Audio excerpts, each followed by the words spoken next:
Hi. So, obligatory um, disclaimers and apologies for existing. I'm filming this later than I normally do, so it's probably a lot louder behind me. Sorry about that. Um, but so I'll try to make it succinct.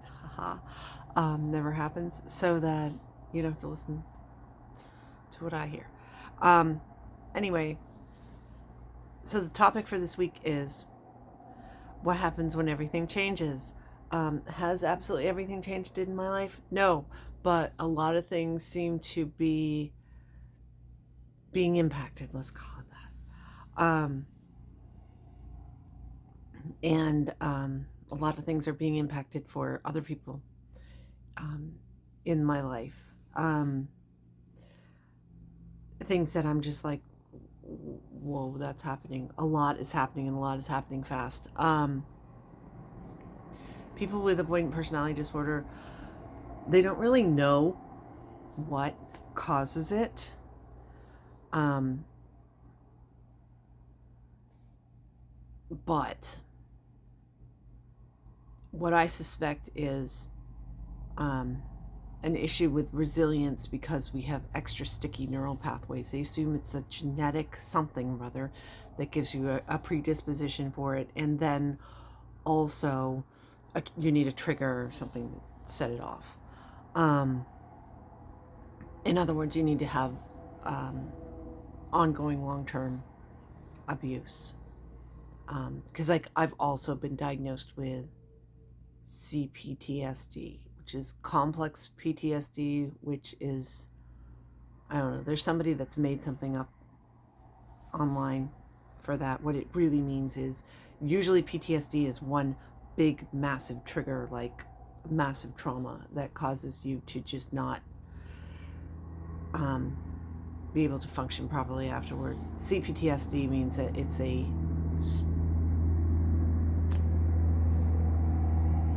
sorry, wait for whatever that is.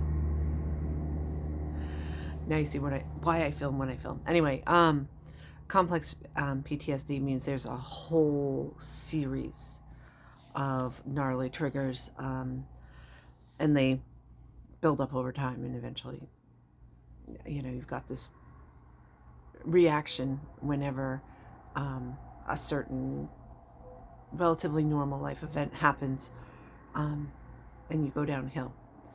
But the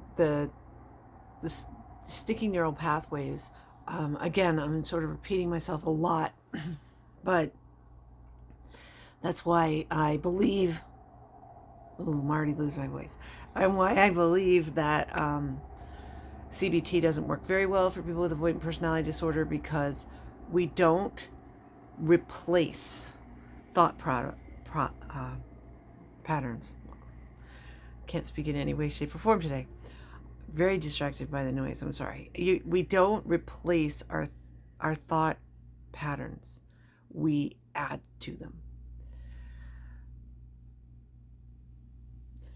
So, what happens when things change?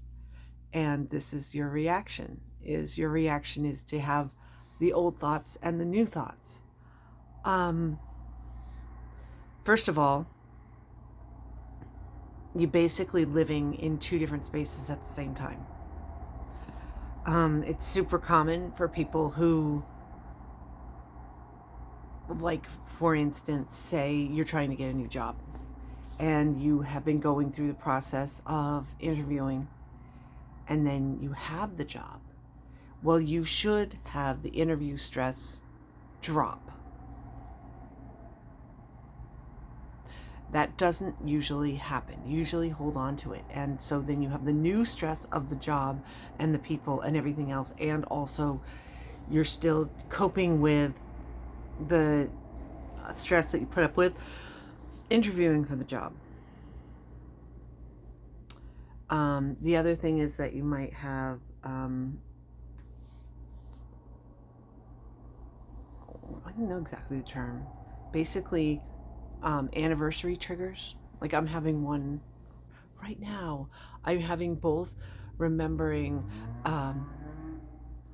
It's so noisy out there. The first time I went to Ireland, but right after I went to Ireland is when I had to move, and I ended up landing where I'm living now.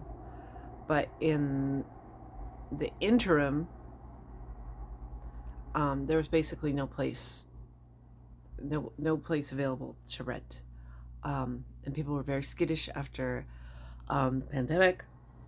They wanted to have dual incomes because people had suddenly randomly lost their job and then they weren't paying rent. So if there were two incomes to rent,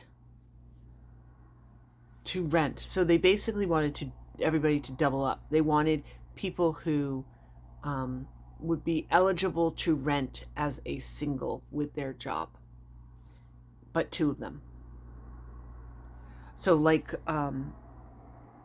for instance, in New York, I believe it is 40 times whatever the monthly rent is your minimum amount of income that you would be available to rent the place. At the time here, I think it was 60%. But again, they wanted two income sources. So people who had two jobs, cool, but people who had one job were just not allowed to rent. So I had like 6 months of insane amount of stress because I was like, well, I have money, I have resources, but I was not a desirable leasee. I mean, do I not pay my rent? No, I don't not pay my rent. I pay everything. I have excellent credit, and I pay everything, and I pay it on time. Um, doesn't matter. Doesn't matter. At that time, it did not matter. So it was the summertime. It absolutely ruined my summer, to say the least. Because I also had to deal with a person who was, well, let's put it this way: I sued him and won. That's how bad a landlord I had. It's true trauma, and so it's coming back. Nothing's changed. I'm still living here. I'm.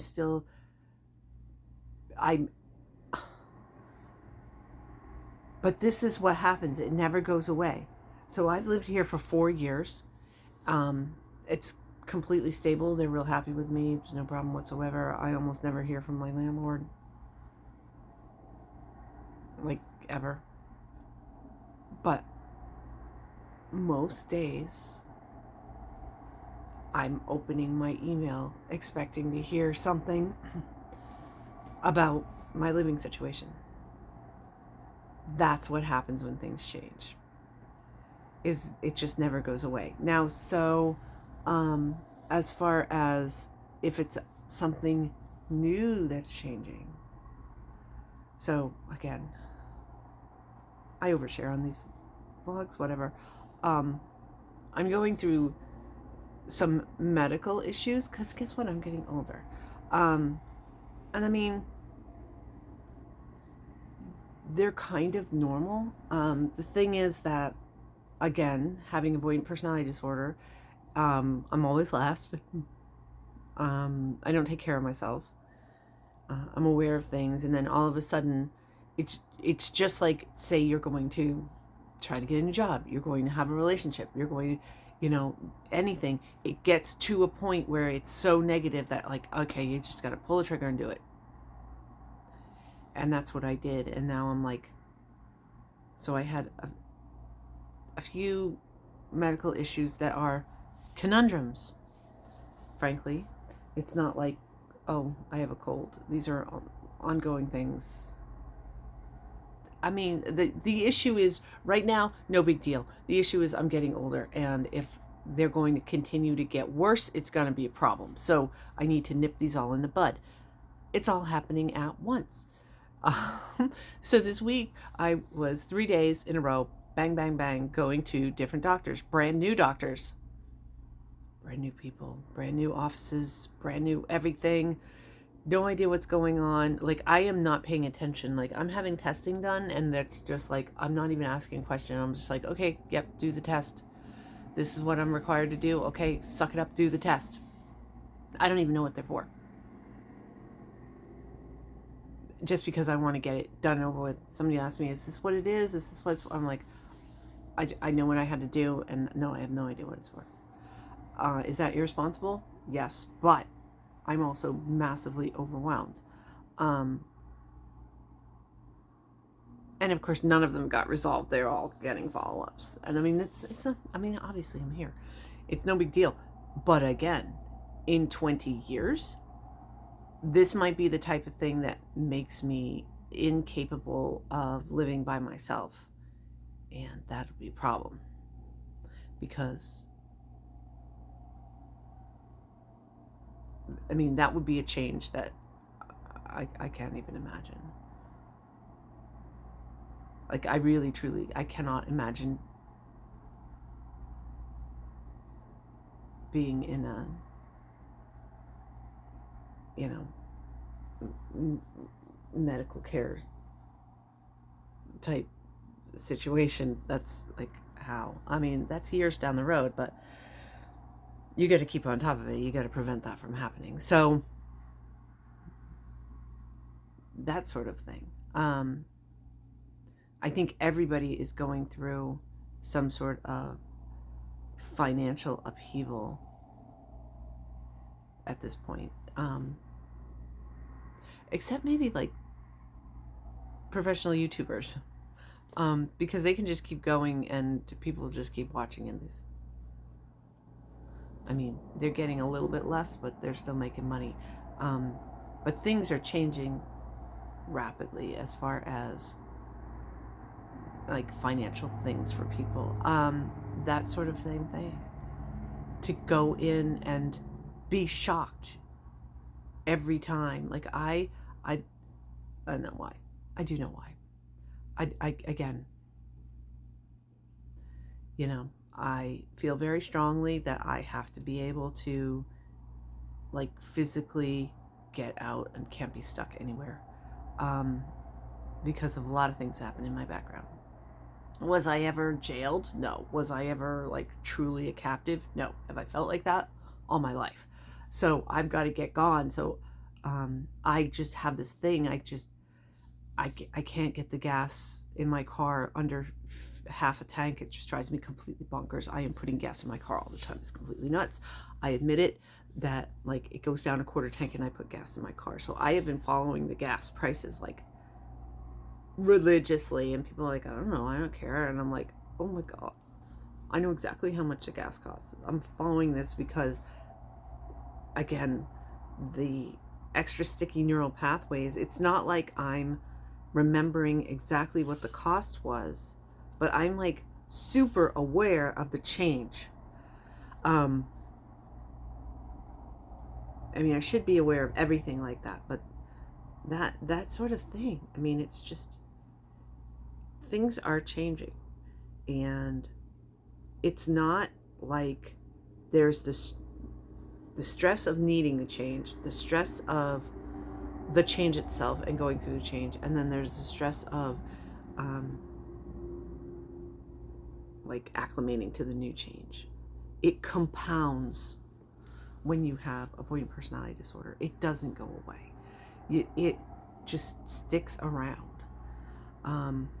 And so you need to find a way of de-stressing. I mean, to the point where, so I don't like to talk about really what I'm doing in the future, but you know I travel a lot. I have a trip planned for next year. I'm going with my son.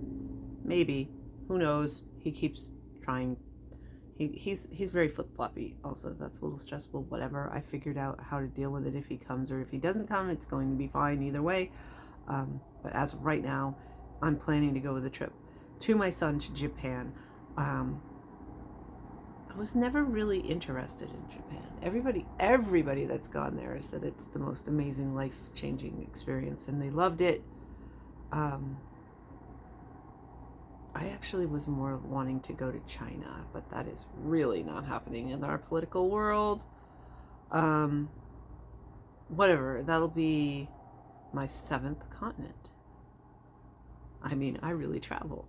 Um, the only one left will be Antarctica, which I'm not going to because of the crazy, crazy expense. Unless somebody wants to sponsor me, I see that a lot. People get free trips. They're trying to advertise, but I mean, we're talking like $30,000 to take a boat ride to Antarctica. It's actually a lot cheaper if you work there, but if you work in Antarctica, you got to go for an entire year, or like a year season.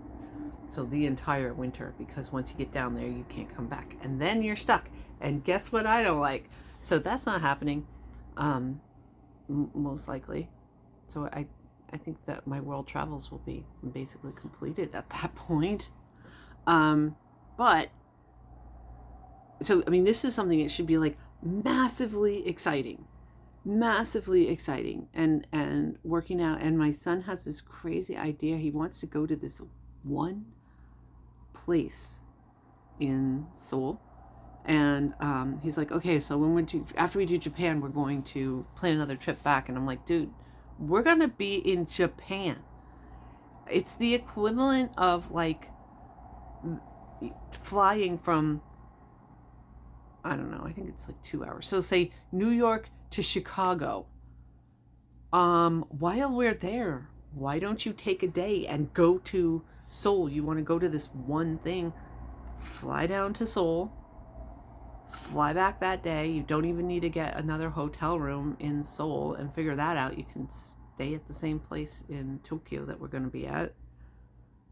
Why not? I mean, this is the type of, and this is the type of thing that, like, you can see my reaction, like, yay, cool, let's go do something totally random and radical, especially with travel. And yet, I mean, that really should be the type of thing that's like, gets all my bells going. But it's not, because of the stress. And again, so I had this huge stress of changing. It wasn't even that big a stress. I changed the location of where I work, basically. Doing the exact same job. I mean, literally, it's just you go this way instead of that way. I mean, it's the same company, everything's the same, same computer program, same everything, same. More or less doing the same job. It's different. It is different. But it's the same, and I've done it before. I mean, that's the reason they approved transfer, because they didn't have to train me on anything. I already know how to do it all. I already do it all. And it's the same thing. I'm like worrying in the back of my head, am I going to lose this job? Probably not. Again, this is a transition time for my job, and lots of people are leaving, and a couple of new people are coming in, and they're being trained, and it's like, and also I'm sitting there going, oh my god, they're going to fire me because, like, they're giving me less work. The company has less work. It's summertime. We just simply have less work in the summer, period. So yes, I'm working less. Sort of, kind of. I'm working oddly. I'm making less money, that's for sure. But who cares? Who cares? I have a trip planned in September. It's all paid for already. So who cares? This one it's next fall to Japan. That's already like half paid for. And that is still very much in the training. I mean, it's kind of like, okay, so when I went to Australia, I'm like, okay, I'm just going to buy the plane ticket. That's more or less what I did. I was like, because that gives me, I've got the plane and like half of the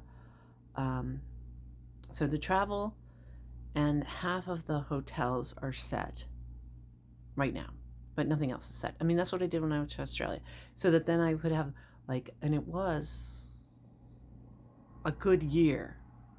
This one's a year and a half, um, to really figure out what I'm going to do and where. I mean, but I'm like, I'm not doing any of the prep for that trip. Normally, I'm like, okay, get me a travel guide. Let's really start looking about what am I going to do there, because I mean, I usually when I travel, I'll have a list of things that I'd like to do, like a whole list of stuff that would be cool. See what we're doing on the ground. A few things that I've already like bought tickets for. And so it's like 50-50. There's a lot of research. I know what I'd like to do, but it's just super flexible trip for anytime I go. Like, just went to Chicago. And we had 2 things. And the second thing was a complete bust. My son was like, nope, I'm not doing this, and left. That was too bad. Oh, and I had one reservation. So there were 3 things that were planned in advance. And the entire everything else, I had a whole list. I put up a video of all the crap we did. A whole list of places that would be interesting to go to. And we just we're like, okay, wake up in the morning. What do we feel like doing right now? And here's a list of all the cool places we can go. Let's go. I don't have any cool places in Japan right now. I know we're ending up in Tokyo. And that's about it. And people are like, you're ending in Tokyo? I'm like, yeah, I'm ending in Tokyo. And I'm kind of very nervous about it. That's a huge city. Do not speak the language. It's going to be, in my mind, really hard to navigate, which is why I was like, Japan. But my son always wanted to go to Japan. Other than Canada, this is going to be the first country that he's gone to outside the United States. So he's starting with bang. My first country outside the United States was England. Okay, so again, let me get back on. I mean, I am talking to myself. I'm talking on on topic. But the topic is what happens when things change. What happens when suddenly this happens, that happens, the other. Even when it's good. Even when it's good, you just have in the back of your head everything you went through to get to that good. Now, how do you release that? I don't know. I don't know. Like I said, I'm still dealing with it. I'm still dealing with the idea that they could call me tomorrow and say you're out by the end of the month from here. Deal with it. I mean, they're not going to, but they could. They could.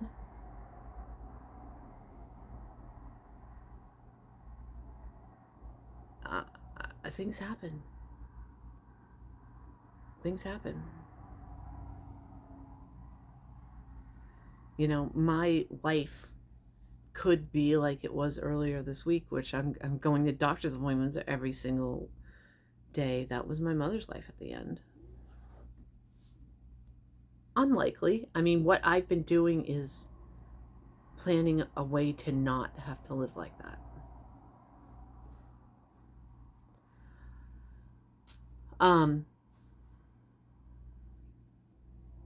It would probably be better if I didn't have the avoidant tendency to wait until it was extreme and then snap and do everything at once.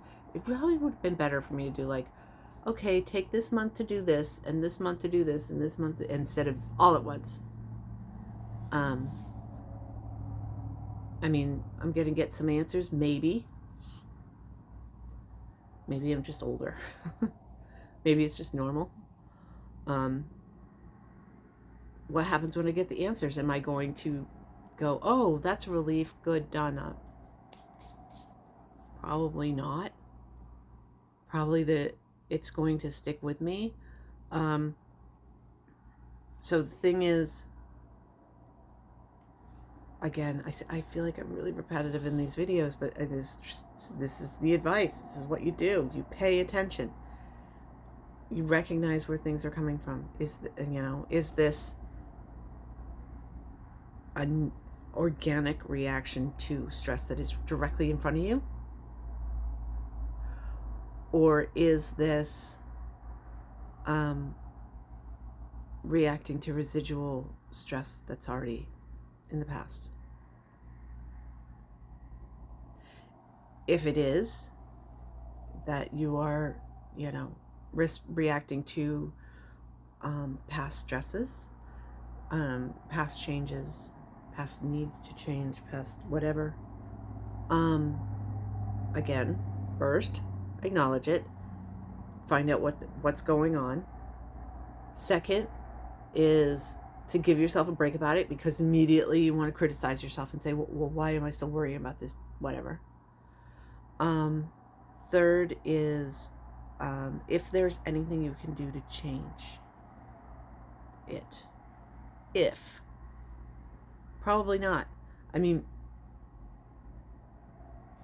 maybe your trauma is worrying that one of your pets might be sick or unhealthy or something like that. Go check on your pet, give it a pet, and then, that anxiety thing that's nagging in the back of your head saying, oh, there might be something wrong. No, here's proof. Nothing wrong. That sort of thing. But basically just give yourself a break about it. Acknowledge that, yeah, I got this thing going on. It's based on the past. It's going to have this huge, long half-life. It's going to take forever to get out of my system. Maybe it never will. It'll just get better over time. And it's just this anxiety, and it's trying to protect you from going through it in the future. It's like you've got all these, surveying everything, looking for possibility that it's going to come back into your life again, and then you're going to be prepared for it this time. So if you're constantly vigilant, then next time it won't surprise you so badly.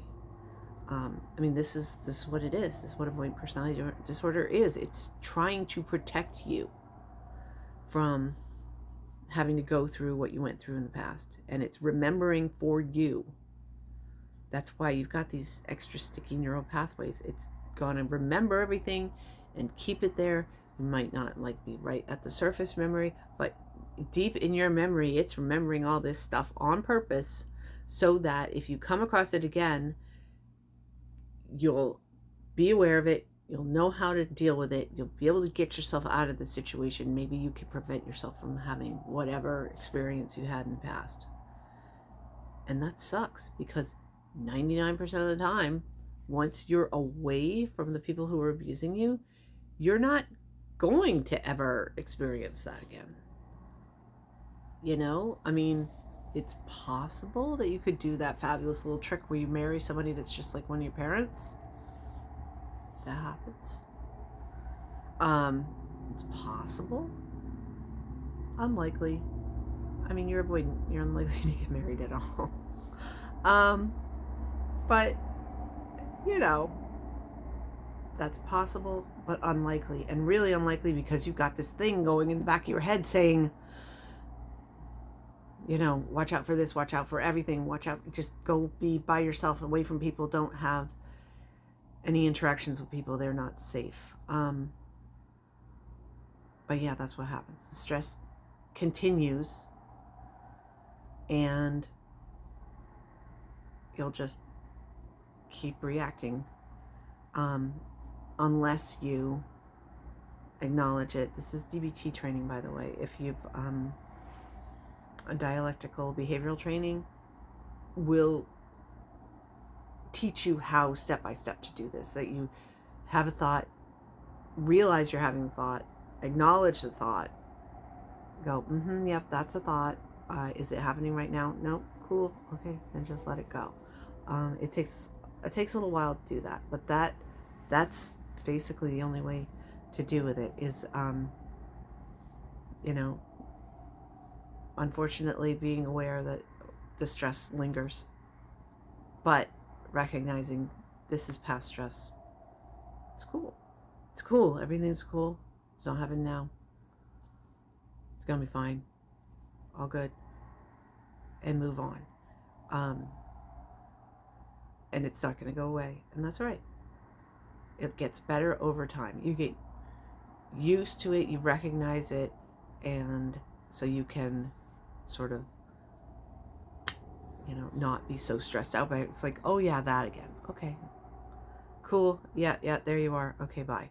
And it happens faster. The cycle happens faster, so it doesn't affect you as much in the future. But yeah, that's what happens when things change. Have a good week. I'll talk to you later.